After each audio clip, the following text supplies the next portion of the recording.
কি পেয়েছেন? কি কি পেয়েছেন? আমরা তো বাইরে থেকে যখন তারা টার পাইছে আমরা আসি ভিতরে আসছি তখন তো এরা পলায় যাওয়ার চেষ্টা করছে সবগুলা ক্লোজ করে আমরা রুমের ভিতরে রাখছি আসেন দেখেন জি অবশ্যই।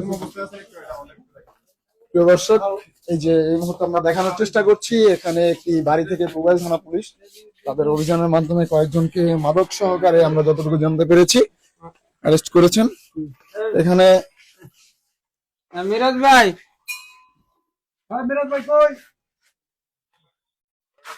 এরা কেউই মনে হয় আমার মোবাইলের বাসিন্দা না সম্ভবত বাহিরে শুধু বাইরে হবে বিভিন্ন জায়গার লোক কি পেয়েছেন মূলত ভাইয়া? মূলত আসলে এরা হয়তো আমরা ইয়া বাবা এই মিরাজ কই টোটাল কয়জন ভাইয়া? আসলে টোটাল বলতে পারি না এখনো সব আমরা রুমের ভিতরে রাখছি এটা কি এই রুমে কতজন একজন দুইজন তিনজন এই দেখি চারজন পাঁচজন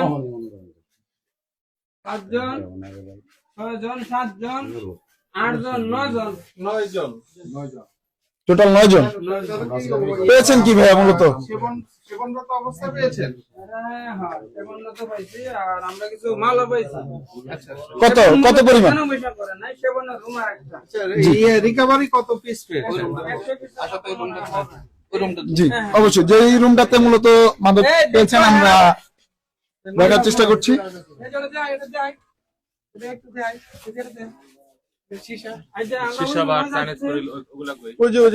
বেশি অস্ত্র পাওয়া গেছে শুনতে পাইছি, দেখতে পাচ্ছেন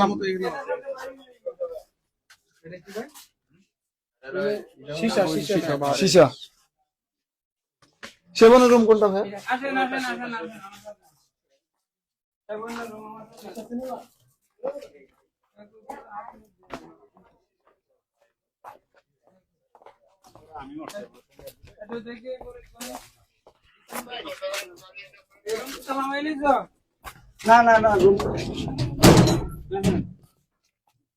এই রুমটিতেই মূলত তারা মাদক সেবনের কার্যক্রম পরিচালনা করত।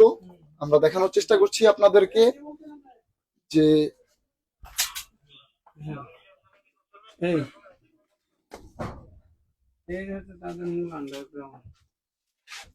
দেখতে পাচ্ছেন এই যে এগুলা এই যে খাইছে এগুলো বসে এই রুমটাতে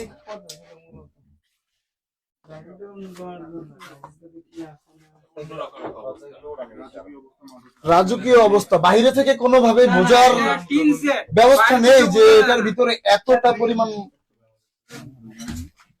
মূলত এই জায়গাতে মাদক সেবন হতো, এই যে মাদক সরঞ্জাম যেগুলো ব্যবহার করা হতো মাদকের জন্য। জি, কত পিস পর্যন্ত পেয়েছেন? রুমের ভিতর ঢুকলে বোঝা যাবে যে এটা কি আসলে। Torture sell? হ্যাঁ টর্চার সেল। Torture sell? হ্যাঁ হ্যাঁ টর্চার সেল।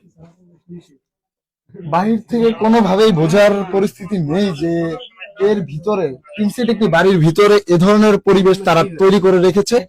আপনারা দেখতে পাচ্ছেন যাইলে দিন থেকে এখানে বিভিন্ন মানুষকে ধরে নিয়ে এসে মুক্তিপণ আদায় করা হতো। এখানে মূলত নিশাখোরদের একটা আস্থা চলে। এটাতে ভাই আপনি তো মোবাইল ফোনার তদন্ত